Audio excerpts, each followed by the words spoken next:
આટલું સુંદર પવિત્ર અને પાવન સતી પોતાનું જીવન જીવી રહ્યા છે. દક્ષ મહારાજની પુત્રી છે, જેને વિવેકનું જતન કર્યું છે. અને જે માણસ વિવેકને સંભાળી લે છે, દુનિયામાં તેને માન સન્માન બહુમાન મળે છે. યુવાન પુત્રી સતી માતા વીરણીને કહે છે, માં તું તો જાણે છે ને મહાદેવની હું પરમ ભક્ત છું. માં મારે મહાદેવને મળવું છે, આપ મને માર્ગદર્શન કરો, હું શું કરું? માતા વીરણી કહે છે, પુત્રી સતી હું જાણું છું તું મહાદેવની પરમ ભક્ત છે. બાલ્યાવસ્થાથી ભગવાન શિવની આપ ભક્તિ કરો છો. ભગવાન મહાદેવને મળવા માટે ભગવાન મહાદેવ જેવું તપ કરવું પડે. ઘનઘોર જંગલ હિમાલય પહાડોની કંદરામાં જઈને ભગવાન શિવનું આરાધન કરો. આપના પિતાની આજ્ઞા મેળવો. દક્ષ પુત્રી સતી પિતાની કહે છે, પિતાજીને કહે છે કે ભગવાન શિવને મળવા માટે ઘનઘોર જંગલમાં તપ કરવા જાઉં છું. માતા પિતાએ કોઈ પણ પ્રશ્નોત્તરી કર્યા વગર પોતાના પુત્રી સતીને ભગવાન શિવનું આરાધન કરવા માટે છૂટ આપે છે. અને સતી પોતાની યુવાવસ્થાની અંદર તપ કરવા માટે તૈયાર થાય છે. નગરના ડાયા અને સજ્જન પાવન પવિત્ર માણસો બધા સતીને મળવા આવે છે અને કહે છે કે મેં સાંભળ્યું છે કે આપ યુવાવસ્થામાં તપ કરવા જઈ રહ્યા છો. નગરના માણસોએ સતીનો જય જયકાર કર્યો છે. નગરના સજ્જનો કહેવા લાગે છે કે અમે સાંભળ્યું છે કે વૃદ્ધાવસ્થા આવે ત્યારે લોકો તપ કરવા જાય છે, પરંતુ તમે યુવાવસ્થાની અંદર તપ કરવા જઈ રહ્યા છો. આ નગરનું તમે ગૌરવ છો. અને સતી પોતાના યુવાવસ્થાની અંદર હિમાલય પહાડમાં આવે છે. પહાડની કંદરા, ઘનઘોર જંગલ, સરિતાનું સુંદર તટ, સુંદર તપસ્થલીની શોધ કરી સત્યા જ ભગવાન શિવનું આરાધન કરવા માટે બેસી જાય છે. મહાદેવને યાદ કરે છે, કઠિન તપ કરે સતી. આકાશમાંથી સૂર્ય અગ્નિ વર્ષા કરે છે. ચારો તરફ સતી અગ્નિને પ્રગટ કરે છે અને વચ્ચે બેસીને સતી ભગવાન શિવનું આરાધન કરે છે. ગરમીના દિવસો પૂર્ણ થાય છે, વરસાદના દિવસો શરૂ થાય, ચોમાસું.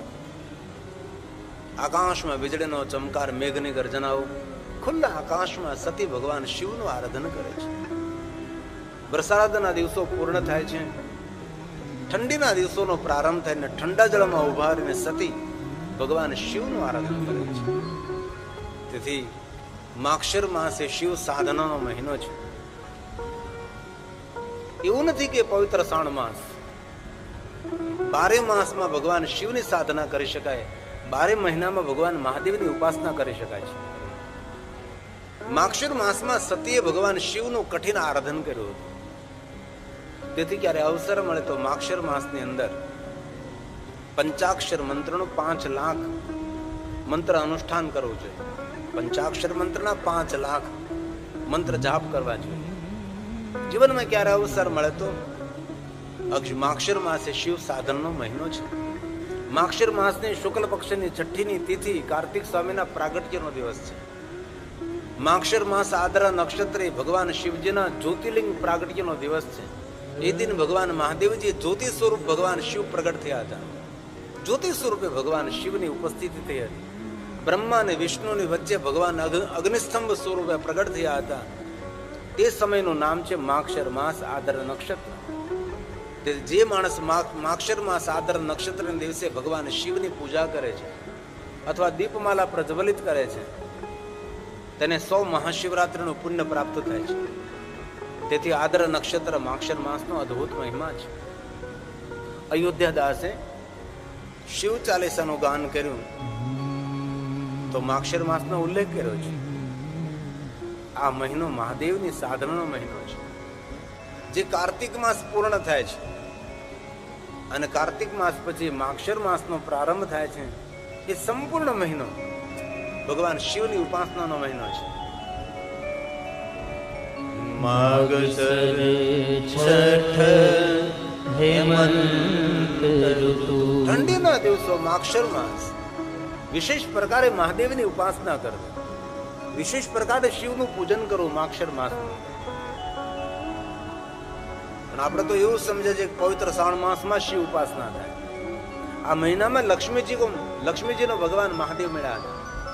લક્ષ્મીજી ભગવાન શિવનું આરાધન કર્યું. જ્યારે લક્ષ્મીજીની સામે ભગવાન શિવ પ્રગટ થયા અને આ મહિનામાં બિલવૃક્ષનું પ્રાગટ્ય થયું. તેથી પવિત્ર શ્રાવણ માસમાં આપણે વધારેમાં વધારે બિલ્વપત્ર ભગવાન શિવને ચડાવીએ છીએ. કારણ કે ભગવાન શિવજીએ લક્ષ્મીજીને વરદાન આપ્યું છે કે આપને સાધનનું ફળ આ બિલ્વવૃક્ષ છે. અને સ્વયં શંકર ભગવાને બિલ્વવૃક્ષનો મહિમા ગાયો આ માસની અંદર, પવિત્ર શ્રાવણ માસની અંદર. પવિત્ર શ્રાવણ માસમાં થોડી કરેલી મહાદેવની સાધના અધિક ફળ આપે છે. થોડી કરેલી સેવા, થોડી કરેલી પૂજા, થોડું પણ સત્કર્મ, થોડું દાન અધિક ફળ આપનાર આ મહિનો માક્ષ પવિત્ર શ્રાવણ મહિનો છે. ભાદરવ મહિનો કમ નથી. આપણા સર્વ પિત્રોને તૃપ્ત કરનારો મહિનો ભાદરવ મહિનો છે. ભગવાન શિવની સાધના વિશેષ પ્રકારે માક્ષર માસમાં, પવિત્ર શ્રાવણ માસમાં અને ભાદો માસની અંદર. અને પવિત્ર શ્રાવણ માસ પૂર્ણ થશે.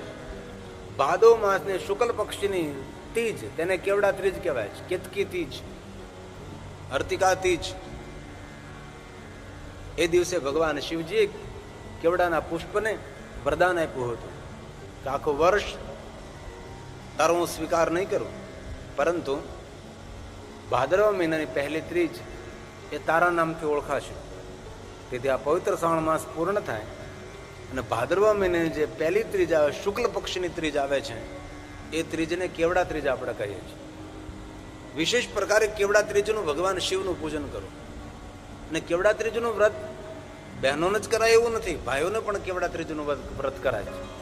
કઈ રીતે વ્રત કરવું? તો કે દિવસના 12 વાગ્યા પહેલા કેવડાનું પુષ્પ મહાદેવને ચડાવો. થઈ શકે તો ઉપવાસ કરો, ન થઈ શકે તો એક સમય ભોજન કરો, પણ કેવડા ત્રીજનું વ્રત કરવું. જે માણસ કેવડા ત્રીજનું વ્રત કરે તેનું જીવન સુગંધી બને છે, તેનું જીવન પ્રતિષ્ઠાથી ભરેલું ભરપૂર બને છે, તેમની કામના મનોકામના પૂર્ણ થાય છે. તેથી કેવડા ત્રીજનો બહુ જ મહિમા છે. આ ભાદરવ મહિનો શરૂ થશે, હમણાં શ્રાવણ માસ પૂર્ણ થશે. કાલ જન્માષ્ટમી પૂર્ણ થઈ, આજે નવમી શરૂઆત થઈ ગઈ. હવે થોડા જૂજ દિવસો બાકી રહ્યા પવિત્ર શ્રાવણ માસના. આપણે આપણા ભાગ્યની સરાહના કરીએ કે આપણને સૌને અવસર મળ્યો છે કે ગંગાના કિનારે હરિદ્વારની અંદર આપણે 9 દિવસ માટે ભગવાન મહાદેવની કથાનું શ્રવણ કરીએ છીએ. યજ્ઞોનો પણ યજ્ઞ છે, પૂજાની પણ પૂજા છે, યાત્રાઓની પણ યાત્રા, એ કથા યાત્રા છે. અને આપણે સૌ ભેગા મળીને ભગવાન શિવને યાદ કરી રહ્યા છીએ. અને શ્રી માળી સમાજ કચ્છ આદિપુર દ્વારા આ કથાનું સુંદર આયોજન થયું છે. અને આપ સૌએ સમય પણ આપ્યો, સંપત્તિ પણ આપી અને યોગદાન આપીને સુંદર દિવ્ય કથાને દીપાવી રહ્યા છો. અને આપ સૌની ઉપસ્થિતિ એ કથાની શોભા છે, કથાની દિવ્યતા છે. તો માક્ષર માસ વિશેષ પ્રકારે શિવ સાધના કરે, શિવ ઉપાસના કરે. અયોધ્યા દાસે શિવ ચાલીસાની અંદર કહ્યું છે, માગશર છઠ હેમંત ઋતુ સવંત 64 સ્તુતિ ચાલીસા શિવરી પૂર્ણ કલ્યાણ પૂર્ણ. જે કોઈ નિત્ય આ શિવ ચાલીસાનો પાઠ કરે છે તે મનુષ્યની કામના મનોકામના મહાદેવ પૂર્ણ કરે છે. ધન નિર્ધન કો દિત સદાહી જો કોઈ જાસે હો લપાય. કોઈ દંપતીને પુત્ર કે પુત્રી ન હોય એને ભગવાન શિવની સાધના કરવાનું કહો. જ્યાં ત્યાં જેમ તેમ જે તે જગ્યાએ ભટકવાની જરૂર નથી. ભગવાન શિવની ઉપાસના કરવાથી પુત્રહીન કરી ઈચ્છા કોઈ નિશ્ચય શિવ પ્રસાદ તે હોય. ભગવાન શિવની સાધના કરનારો એક પણ વસ્તુથી વંચિત ન રહે. દરેક કામના મનોકામના પૂર્ણ કરનાર ભગવાન શિવ છે. તેથી વિશેષ પ્રકારે શિવ સાધના મનુષ્ય માત્ર પોતાના કલ્યાણ માટે, પોતાના હિત માટે, પોતાના સર્વ મંગલ માટે મહાદેવની સાધના કરવી છે. કાંઈ ન થઈ શકે તો હાલતા ચાલતા, બેસતા ઉઠતા, ખાતા પીતા, ઊંઘતા જાગતા પંચાક્ષર મંત્રનો જાપ કરો. પવિત્ર અવસ્થામાં, અપવિત્ર અવસ્થામાં પ્રણવની સંયુક્ત જપે પંચાક્ષરમ. પ્રણવ અકાર ઉકાર મકાર, તેને પ્રણવ કહેવાય છે. ઓમકાર બિંદુ સંયુક્તમ નિત્યમ ધ્યાયંતિ યોગિનમ કામદમ મોક્ષદમ ચેવમ ઓમકારાય નમો નમઃ. આપણો કોઈ પણ મંત્ર હોય, ઓમ વગર એ મંત્ર અધૂરો છે. ઓમથી મંત્રની પૂર્ણતા થાય છે. તેથી નમઃ શિવાય, નમઃ શિવાય, નમઃ શિવાય એ પંચાક્ષર છે. પણ ઓમ નમઃ શિવાય, ઓમ નમઃ શિવાય એ ષડક્ષર છે. અને જે કઈ પ્રશ્નો હોય ને શિવપુરાણને વાંચી લેવો હતો. વક્તાઓ અલગ અલગ અલગ મત મતાંતર બતાવ્યા કરે ને શ્રોતાઓ બધા ભ્રમિત થતા રહે છે. કાલે કોઈ વક્તા કહેતા હતા કે એ તો ગુરુમુખી હોય ને તો ઓમ નમઃ શિવાય બોલે. હવે શિવ મહાપુરાણમાં સ્પષ્ટ કહ્યું છે કે આ ઓમ નમઃ શિવાય મંત્ર શિવના મુખમાંથી પ્રગટ થયેલો છે, સર્વભૌમ છે, દરેક માનવ માત્ર માટે કલ્યાણકારી છે, હંમેશા સુખદ ફળ આપવા માટે ટેવાયેલો આ મંત્ર છે. સ્વયં શિવજીના મુખમાંથી જે મંત્ર પ્રગટ થયો હોય, હવે ક્યાં ગુરુમુખ? મહાદેવ જેવો સદગુરુ કોણ? શિવ જગતગુરુ થોડા છે? શિવ તો ત્રિભુવન ગુરુ છે. દેવતાઓના ગુરુ બૃહસ્પતિ છે, બૃહસ્પતિના ગુરુ તો ભગવાન શિવ છે. અનેક વક્તાઓનું અધ્યયન નહીં, શિવ મહાપુરાણ ગ્રંથમાં વાંચન નહીં, અને લોકોને એટલા ભ્રમિત કરે છે. અરે ઓમ નમઃ શિવાય મંત્ર તો સર્વ માટે, સર્વ અસુર બધા ઓમ નમઃ શિવાય મંત્રનો જાપ કરે છે. અરે ત્યાં સુધી કહ્યું કે અપવિત્રતાનું વર્ણન ન થઈ શકે એવી અપવિત્ર અવસ્થામાં પણ આપ ઓમ નમઃ શિવાય મંત્રનો જાપ કરી શકો છો. કોઈ પણ કાયિક, વાચિક, માનસિક આપને જે ઠીક લાગે એ રીતે. તેથી કોઈ પણ પ્રકારના પ્રશ્નો કોઈ વક્તાના મુખેથી આપણને ઊભા થાય તો એ શાસ્ત્રનું વાંચન કરી લો. એમાં શું કહ્યું છે ભાઈ એ માન્ય કરવું. કારણ કે વક્તાના મત મતાંતર અલગ અલગ હોય છે.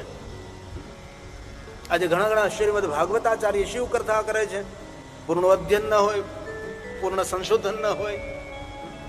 એમનો વિશેષ શ્રીમદ ભાગવત કથા છે, અને શિવ કથા કરવા લાગે તો એટલો મોટો પુરાણ ક્યારે ભણવું? મને 20 વર્ષ વયા ગયા ભણતા, હજી બાકી છે ભણવાનું. કેટલા વર્ષોથી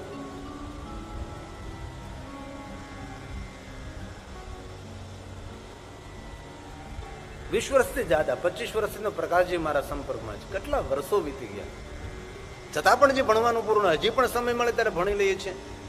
તો કોઈ પણ શિવજીને લગતો કોઈ પ્રશ્ન ઉભો થાય ત્યારે કોઈને પૂછવાની જરૂર નથી. શિવ મહાપુરાણ ગ્રંથોનું અધ્યયન કરી લે. અને મહાદેવના ભક્તોથી એકવાર શિવ મહાપુરાણ ગ્રંથ વાંચવો જ જોઈએ. થોડો રોજ શ્લોકાર્ધમ એવ ચ સ પાપાન મુચ્યતે ક્ષણાત. અડધા શ્લોકનો પણ પાઠ કરે તો માણસ જીવનભરના પાપોમાંથી મુક્ત બને છે. વાંચન નથી કરતા આપણે, તેથી આપણા જીવનમાં અનેક પ્રકારના પ્રશ્નો ઉભા થાય છે. શિવ એક એવા દેવતા છે જીવનની દરેક કામનાઓની પૂર્તિ કરનારા છે. અને ભગવાન વિષ્ણુ એ દેવતાઓ સાંભળો તમે, જે મનુષ્ય બાલ્યવસ્થાથી મહાદેવની સાધના કરે તેના જીવનમાં કોઈ ખોટ પણ ન રહે અને તેના જીવનમાં કોઈ ઓટ પણ ન આવે. ઓટ મતલબ મળવું અને પાછું જતું રહેવું, તેને ઓટ કહેવાય. જેમ દરિયામાં ભરતીને ઓટ આવે એ રીતે ઘણા માણસોના જીવનમાં ખૂબ ધન આવે છે. એ ધન પાછું ક્યારે હાથમાંથી જતું રહે, સરી જાય તેની ખબર નથી રહેતી. પણ મહાદેવના જે ભક્તો છે તેના જીવનમાં કોઈ ખોટ મતલબ નહીં મળવું, તેને ખોટ નથી કહેતા કે ભાઈ ધનની ખોટ છે, સંતાનની ખોટ છે. ઘણાને અંગમાં ખાપણ ખોટ હોય, અંગભંગ હોય, દિવ્યાંગ હોય. અને ધન્ય તો તે જ માતા પિતા છે જે માતા પિતા પોતાના બાળકોને શિવ ભક્તિનું વરદાન આપે છે, જે માતા પિતા પોતાના બાળકોને મહાદેવની ભક્તિનું માર્ગદર્શન કરે છે. અને સ્વયં ભગવાન વિષ્ણુજી આ બધી કથાઓ કીધી છે. દેવતાઓની ઉપસ્થિતિમાં, બ્રહ્માજીની હાજરીમાં ભગવાન વિષ્ણુજીએ શિવજીનો ખૂબ મહિમા ગાયો છે. આ જેટલા લિંગો છે, લિંગોનો મહિમા ભગવાન વિષ્ણુએ ગાયો છે. વિષ્ણુ ભગવાને પોતાના કરકમલો દ્વારા દરેક દેવતાઓની યોગ્યતા પ્રમાણે શિવલિંગો આપ્યા છે. શિવલિંગના અલગ અલગ પ્રકારો છે. આટલી બધી શિવલિંગોની શૃંખલા છે. ક્યાં દેવતા ક્યાં શિવલિંગનું પૂજન કરે તેનું શિવપુરાણમાં વિસ્તૃત વર્ણન છે. મેં કથામાં અનેક વાર આ વર્ણનનો વિસ્તાર કર્યો છે. તેથી આપણે કલ્યાણ કરવું હોય અને આપણા પરિવારનું આપણે સર્વ મંગલ કરવું હોય તો મહાદેવની સાધના કરો. ભલે દુનિયાના દરેક દેવતાઓ આપણા માટે પૂજ્ય છે, દરેક દેવતાઓ આપણા માટે વંદનીય છે, પણ મૂળ તો શિવ છે. અને કોઈ પણ દેવતાઓનું જીવન ચરિત્ર આપ જો મૂળમાં શિવ છે. રામજીનું જીવન ચરિત્ર જો મૂળમાં શિવ, કૃષ્ણનું જીવન ચરિત્ર જો મૂળમાં શિવ, બ્રહ્માનું જોવો તો મૂળમાં શિવ, વિષ્ણુ ભગવાન જો મૂળમાં શિવ, ઇન્દ્રને જો શિવ, કુબેરજીને જો શિવની ઉપાસના. અરે સુર અસુરનો દેવતા ભગવાન શિવ છે. અરે વનવાસીઓનો દેવતા ભગવાન શિવ છે. ભીલેશ્વર મહાદેવ, ભીલ લોકોએ મહાદેવની ઉપાસના કરી છે. હરણાઓને મારીને પોતાનો આહાર માનનારા ભીલ લોકો, જે વનમાં રહેતા વનવાસીઓ, એમનો પણ ઈષ્ટ શિવ છે. અરે એવી એવી કથાઓ છે પુરાણોની અંદર, જે ઘણી કથાઓ તો આપણે મગજમાં ઉતરે નહીં કે આવા ભગવાન મહાદેવ, આવા માણસો પર પ્રસન્ન થતા હશે. પેલી મહાશિવરાત્રીની કથા, રુદ્ર નામનો ભીલ શિકાર કરવા નીકળ્યો હતો, હરણાને મારવા નીકળ્યો હતો. એનો કોઈ ઉદ્દેશ નહીં હતો કે શિવ પૂજા કરવી, મહાદેવને જલ ચડાવવું, બિલોપત્ર ચડાવવું. અજાણતા પૂજા થઈ રાત્રિમાં અને શિવ તેને મળ્યા છે. આવા સરળ કોણ દેવ હોઈ શકે? એ શિવ હોઈ શકે છે. અને મહાદેવના પ્રત્યે આટલી બધી ગેરસમજો સમાજમાં ઊભી થઈ, અકલ્પનીય ગેરસમજો. સતી ભગવાન શિવનું કઠિન આરાધન કરે છે, મહાદેવને યાદ કરે છે. નાગોના હાર પહેરનારા શંકર છે. શંકર કોણ છે? સોનાના હાર પહેરનારા નહીં, સર્પના હાર પહેરનારા શિવ છે. દિગંબર રહેનારા દેવ છે. પોતાની પાસે એક પણ વસ્તુ નહીં રાખનારા, દુનિયાને સમૃદ્ધિ આપનારા શિવ છે. શિવને ઓળખવાનો પ્રયાસ તો કરીએ. શિવની વિશાળતા, શિવની મહાનતા, શિવની સરળતા, શિવની વિરાટ ચરિત્ર લીલા અદ્ભુત અલૌકિક છે. નાગોના હાર પહેરનારા શંકર છે. શંકર ભગવાન કોઈ સોના ચાંદી હીરા મોતીના હાર નથી પહેર્યા. મહાદેવજી હાર પહેર્યા તો સર્પોના હાર પહેર્યા છે. આ સ્તોત્રનું નામ છે પંચાક્ષર સ્તોત્ર. મહાદેવના ભક્તોના સ્તોત્ર કંઠસ્થ હોય છે. શિવ પૂજા માટે અલગ અલગ સ્તોત્ર મુખપાઠ અને કંઠસ્થ ન હોય તો પંચાક્ષર સ્તોત્ર બોલીને શિવની પૂજા કરી શકાય છે. મહાદેવને જલાભિષેક કરાય છે, શિવનું આરાધન કરી શકાય. શિવાલયમાં જઈને બોલાય, ઘરમાં બોલાય, રાત્રે આંખ ખુલી જાય તો સુતા સુતા બોલાય, પથારીમાં બોલાય, બિસ્તરમાં બોલાય. બોલવાનું કયું પાપ છે ભાઈ? કંઠસ્થ હોવા જરૂરી છે. આશા રાખું છું કે ઘણા શિવ ભક્તોને આ સ્તોત્ર કંઠસ્થ હોઈ શકે છે. આદિ જગદગુરુ શંકરાચાર્ય રચિત આ પંચાક્ષર સ્તોત્ર છે. નાગેન્દ્રહારાય ત્રિલોચનાય ભસ્માંગરાગાય મહેશ્વરાય નિત્યાય શુદ્ધાય દિગંબરાય તસ્મૈ નકારાય નમઃ શિવાય તસ્મૈ નકારાય નમઃ શિવાય. નિત્ય શુદ્ધ રહેનારા દેવ છે. નિત્ય શુદ્ધ કોણ રહી શકે? ગંગામાં સ્નાન કરે તે, રોજ પવિત્રાકરણ કરે તે, નિત્ય શુદ્ધ કોણ? જે દિગંબર છે એ નિત્ય શુદ્ધ છે. દિગંબર કોણ? જે કપડા નથી પહેરતો તે. દુનિયામાં ઘણા માણસો કપડા નથી પહેરતા, આપણે તેને શુદ્ધ કહી શકીએ નહીં. દિગંબર શબ્દનો સીધો અર્થ થાય છે કપડા નહીં પહેરવા. દિશા જેમના વસ્ત્રો છે તેને દિગંબર કહેવાય છે. પણ દિગંબર શબ્દનો ગર્ભિત અર્થ કર્યો છે. દિગંબર શબ્દનો અર્થ થાય છે જેવો માણસ અંદર છે એવો જ માણસ બહાર છે, કપટ રહિત. આગળ કહ્યું ને નવધા ભક્તિમાં, હરિનું ભજન કરો પણ કપટ તજીને ભજન કરો. હાથમાં માળા હોય, હૃદયમાં કપટ ભરેલું હોય છે, કપટ તજી કરવું. ભગવાન શિવના જીવનમાં તમે જો કોઈ જગ્યાએ ભગવાન શિવજી કપટ નથી કર્યું. કપટ રહિત મહાદેવ ભગતિ મમ ગુણ ગાવૈ, મમ ગુણ ગાવા કપટ તજી, કપટ તજી ગાય, કપટ તજી. કોટ કપટથી ભરેલો માણસ કોઈ પણ ક્ષેત્રમાં સફળ ન થઈ શકે. એ ટુ ઝેડ કોઈ પણ ક્ષેત્ર, રાજકીય ક્ષેત્ર હોય, સામાજિક ક્ષેત્ર હોય, વેપાર ક્ષેત્ર હોય કે ઔદ્યોગિક ક્ષેત્ર હોય કે ધાર્મિક ક્ષેત્ર હોય, જે માણસના હૃદયમાં કપટ ભરેલું છે એ માણસ કોઈ દી પૂજ્ય ન બની શકે, એ માણસ કભી આદરણીય ન બની શકે, એ માણસ કોઈ દી સમાજને આપનારો ન બની શકે. શિવજીનું જીવન કપટ રહિત છે. કોઈ એક કથા તો કોઈ મને દેખાડે કે ભગવાન શંકરજી કોઈ સાથે કપટ કર્યું. મહાદેવ સાથે બહુ ખેલ કર્યા લોકોએ, પણ શંકર ભગવાને કોઈ દિવસ કોઈની સામે કપટ ન કર્યું. કપટ રહિત જીવન, પટ રહિત જીવન. શિવાલયમાં કોઈ પટ નહીં, પટ મતલબ પડદો. શિવાલયમાં કોઈ પટ નહીં, શંકરના જીવનમાં કોઈ કપટ નહીં, અને મહાદેવના જીવન ચરિત્રમાં કોઈની ખટપટ નહીં. અને આપણે તો બીજો ધંધો જ નથી કરતા. અહીંની વાત અહીંયા પહોંચાડીએ, અહીંની વાત અહીંયા પહોંચાડીએ, અહીંની વાત અહીંયા પહોંચાડીએ. એનાથી ઉપર આપણે ઉઠી શકતા નથી. ભગવાન શંકરની પાસેથી શું શીખવાનું છે આપણે? ભગવાન શંકરની પાસેથી જીવન જીવતા શીખવાડવાનું છે. શંકર ભગવાન આ દુનિયાના મોટા મોટા મોટિવેશન છે, જેની પછી સોના ચાંદી હીરા મોતી નથી તો પણ દેવતાઓ જેમને નિરંતર પ્રણામ કરે છે. જેની પછી શ્વેતાંબર પિતાંબર વાઘંબર પહેરનારો કોઈ મૂલ્યવાન વસ્ત્ર શિવજીના અંગ પર નથી તો પણ શિવ મહાન કેમ છે? શિવ ગુણોનો ભંડાર છે. દુનિયાનો એક પણ દુર્ગુણ ભગવાન શિવજીના જીવન ચરિત્રમાં આપણે શોધી ન શકીએ. ભલે લોકોએ વાતો કરી ગાંજો ધતુરો, એ તો બધી ખોટી વાતો છે. એ કથા તો દેખાડો ગાંજા ધતુરાની ભાઈ. લોકો મહાશિવરાત્રિના દિવસે ભાંગ પીવે એ મૂર્ખ લોકો છે. ક્યાં શિવ મહાપ્રાણ ગ્રંથમાં કહ્યું કે મહાશિવરાત્રિના દિવસે માદક દ્રવ્યનું સેવન કરવું? શિવનું ચરિત્ર, શિવનું જીવન ચરિત્ર, શિવનો સંદેશ ઉજ્જવળ સંદેશ છે.